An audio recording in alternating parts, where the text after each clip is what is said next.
इच्छा से इच्छा पूर्ति तक की यात्रा का यह नियम किस पर लागू होता है? व्यक्ति पर, हर समाज पर, हर राष्ट्र पर, हर धर्म पर, हर आंदोलन, हर लक्ष्य पर लागू होता है। क्योंकि जहाँ इच्छा नहीं वहाँ सृष्टि नहीं, और जहाँ प्रबल इच्छा है वहाँ निर्माण अवश्य होगा।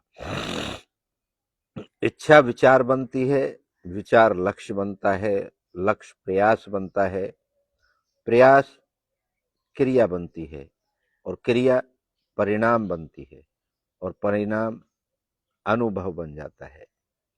हर यात्रा इसी क्रम से पूरी होती है, चाहे मनुष्य बेहतर जीवन की इच्छा, कर्म, संघर्ष और सफलता, समाज धर्म संस्कृति की रक्षा की इच्छा, संगठित आंदोलन और परिवर्तन, राष्ट्र स्वतंत्रता की इच्छा, स्वतंत्रता प्राप्ति उनका लक्ष्य होता है। विज्ञान जानने की इच्छा, खोज और आविष्कार उत्पन्न हो जाता है। योगी आत्म साक्षरता की इच्छा, समाधि और मोक्ष हो जाता है। व्यापारी समृद्धि की इच्छा, परिश्रम, धन, विस्तार हो जाता है। जहाँ इच्छा जागती है वहीं दिशा बनती है, और जहाँ दिशा बनती है वहीं उपलब्धि जन्म लेती है।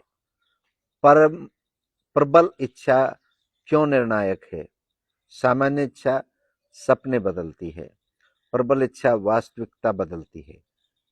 इतिहास में जितने भी बड़े बदलाव हुए हैं वे इच्छाओं के नहीं, प्रबल इच्छाओं के परिणाम हैं।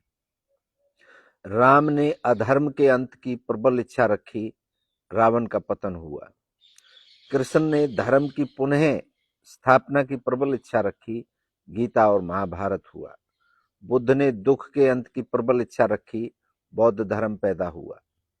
शंकराचार्य जी ने सनातन धर्म पुनर्जागरण की प्रबल इच्छा रखी, चार धाम स्थापित हुए। गांधी जी ने स्वतंत्रता की प्रबल इच्छा रखी, अंग्रेजों के खिलाफ राष्ट्र खड़ा हुआ। मोदी जी ने भारत को शक्तिशाली बनाने की प्रबल इच्छा रखी, बड़े परिवर्तन संभव हुए। कर्मी वे नहीं बनते जिनके पास साधन होते हैं, कर्मी वे बनते हैं जिनके पास प्रबल इच्छा होती है।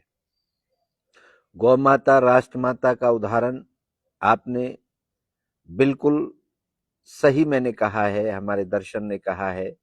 जिस दिन सनातनियों में प्रबल इच्छा जागेगी, गौ माता राष्ट्रमाता बन जाएगी।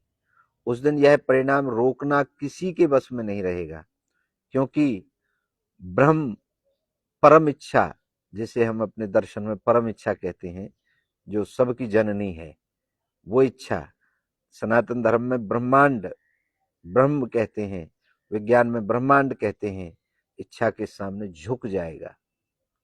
लेकिन केवल तब तक प्रबल इच्छा नहीं होगी, तब तक यह संभव नहीं होगा।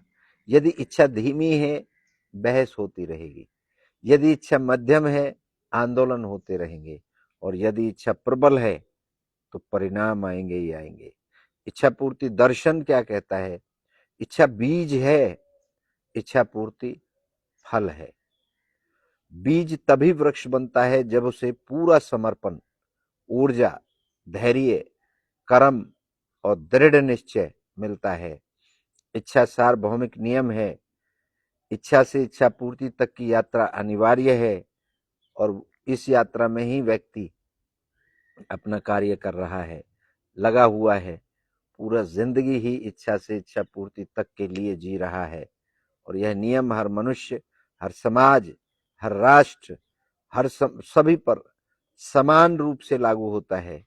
सभी धर्मों में, सभी जीव जंतुओं में, सभी पेड़ पौधों में ये समान रूप से लागू होता है।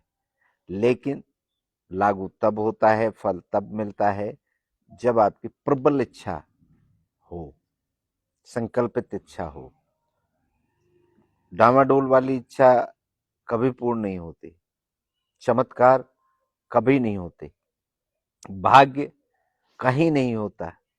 उस इच्छा की पूर्ति को ही लोगों ने भाग्य का नाम दे दिया। भाग्य हमेशा दूसरे की नजरों में होता है।